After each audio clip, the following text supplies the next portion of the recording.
Hello friends, welcome again for the another session on 3D printing for exotic structure. Till now we are quite familiar with the different 3D printing process which are polymer based, metal based, powder based, and we have seen some of the practical application for these 3D printing process. Now I will take you to the another domain of 3D printing specifically for the joining application, and I have tried to use the automobile part in this case. The idea is we were fascinated from one actual application in our routine life, that is of the tubeless tire puncture. When we move our vehicle on some road, and if I have a tubeless tire and I got a puncture in my tire, what we do is we basically pierce that tire with another metal strip, right? And then I put some epoxy based material, and it basically close that cavity, and I am available with the ready tire.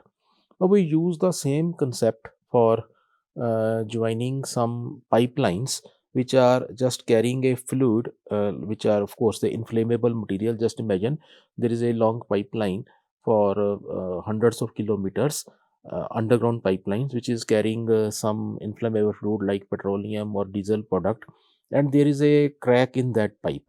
So just what I want to do is I want to do the online repair for such type of the cracks. So we develop the rapid tooling for this purpose, and this is only possible by joining, and most probably the dissimilar polymer joining can be one of the solution. Why dissimilar? Because suppose I have put the pipeline today, after 10 years probably the same grade of polymer may not be available, or the properties with the passage of time, with the environmental effect of that polymer may change. So there will be dissimilarity in its rheology, there will be dissimilarity in its mechanical properties. So I just want to join that, and for that dissimilar part, how a sound joint through 3D printing rapid tooling can be made. That is the basic idea of this discussion. So for this purpose we selected two polymers, one is ABS and another is polyamide. Both are having a significant difference in their flow rate. So their MFI basically, which is measured like we have seen in our previous lecture in gram per 10 minute, and we have a standard code of ASTM D1238.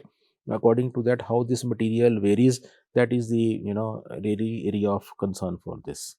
In a typical friction welding, very common on our lathe. So I have two samples. One I have hold on my, let us say, chuck, and another is on the tailstock side on a lathe, and then I'm applying a pressure, and there is a joining of the two polymer bar take place, and this is a very common example of a friction welding. Then people have reported the use of friction welding in a different application domain, like in the rotary mode, then in the stir spot welding basically, then in friction stir welding also. Like here I have one pin that is inserted into the workpiece and applying the tool pressure, and this pin is relatively of the hard material, maybe of the metal, and the rest part is of the polymer. Here again piercing also and then rotating. This is at particular spot, and in staircase it is a continuous one. So we used this thing for the joining of the dissimilar polymer. So first we use the MFI setup, melt flow index setup. Then we use the screw extrusion for preparing the filament for printing of this type of specimens. So what we did is to match the rheology, so we add 15% of aluminum by weight into ABS and 50% of aluminum into polyamide. Now, from where this value we got, this is basically based upon the range of the MFI that we observed by the selection of this particular grade of polymer. Otherwise, if I see the rheology, I see the MFI of ABS and PSX significantly different. But once I am adding the aluminum powder into it with the selected level of reinforcement, they are almost matching in a particular range. So we tried this on a milling, we tried this on a lathe setup, we tried this on a drilling setup, and of course the friction stir spot welding also. So the methodology is quite simple. I have to select the waste or the polymer that I am interested. MFI investigation, trial runs for controlling the range of the MFI, because I have to add the different quantity of the powders into the polymer matrix, so that I can come to know that what is the range.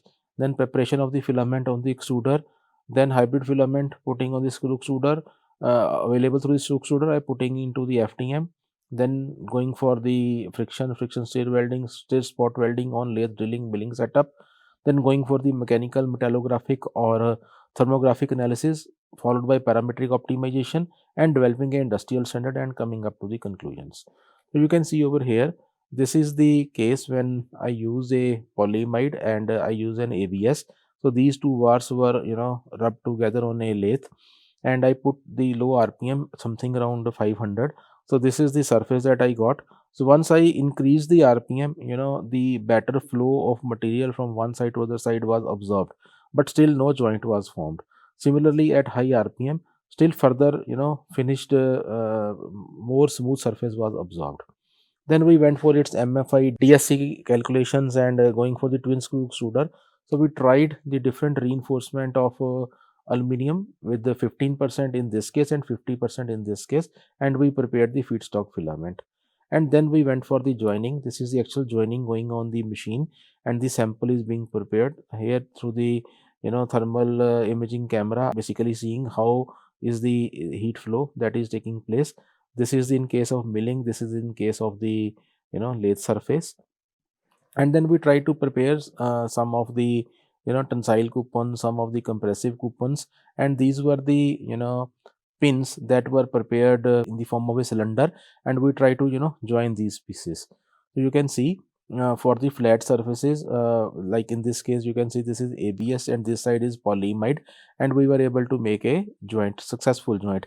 In some cases the joint was not successful, but at some parametric optimization we were able to generate a good joint. Then further for the consumable tool, again we were able to make a good joint.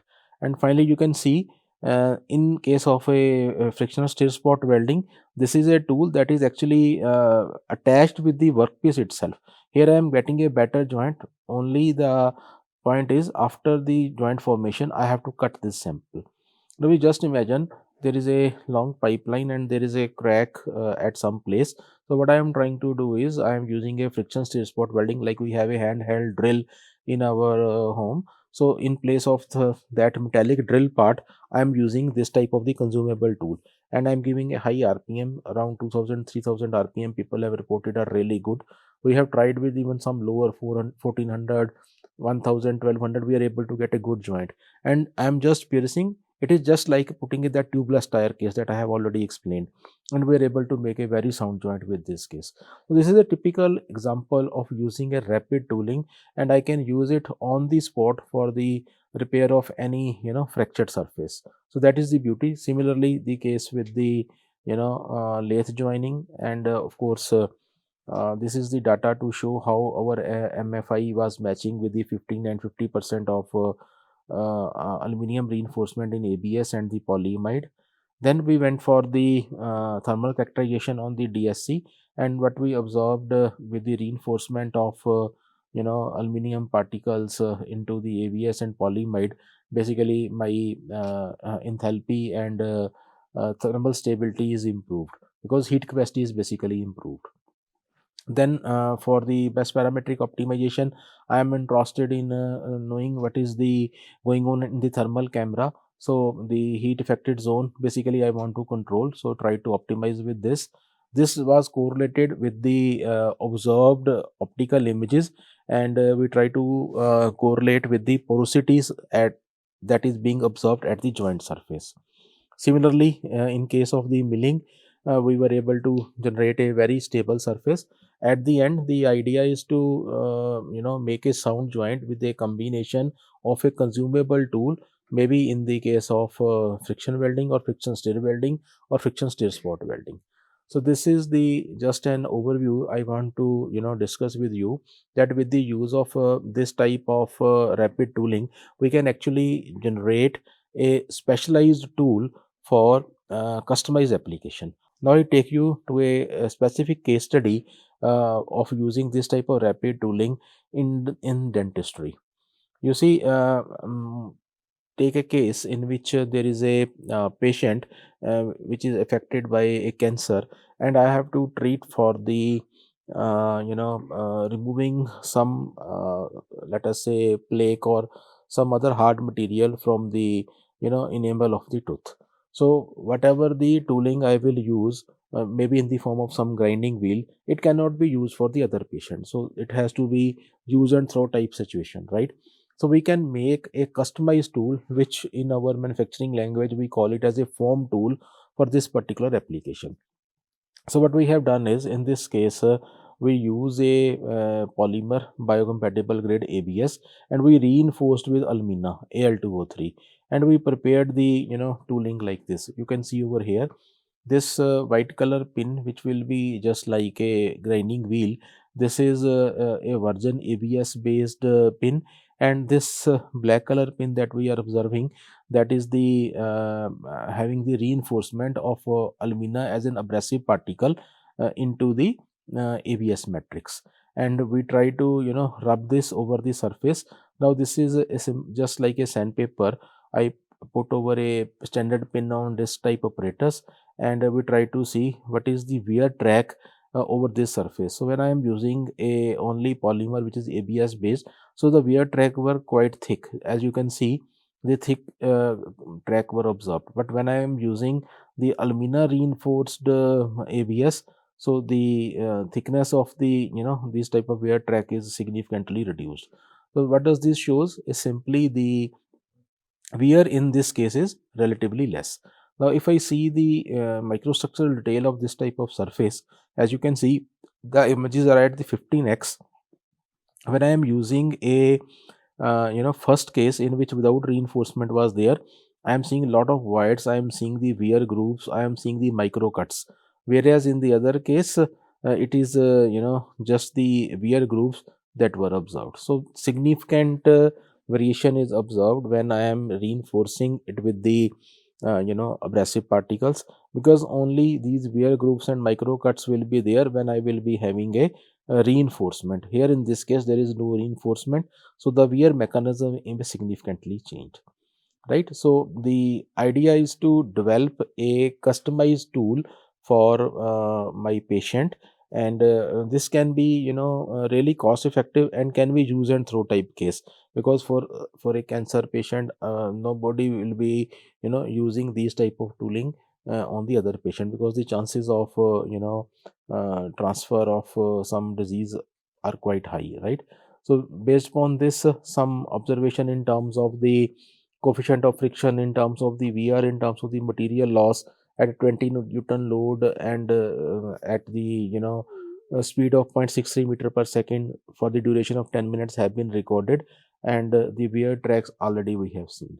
So with this, what I want to convey is, we can use or fabricate the rapid tooling through the 3D printing technology, and can customize the tool after establishing rheological, mechanical, thermal, these type of properties.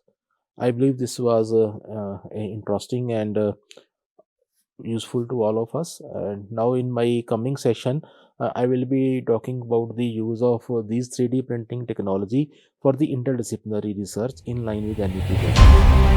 Thank you very much.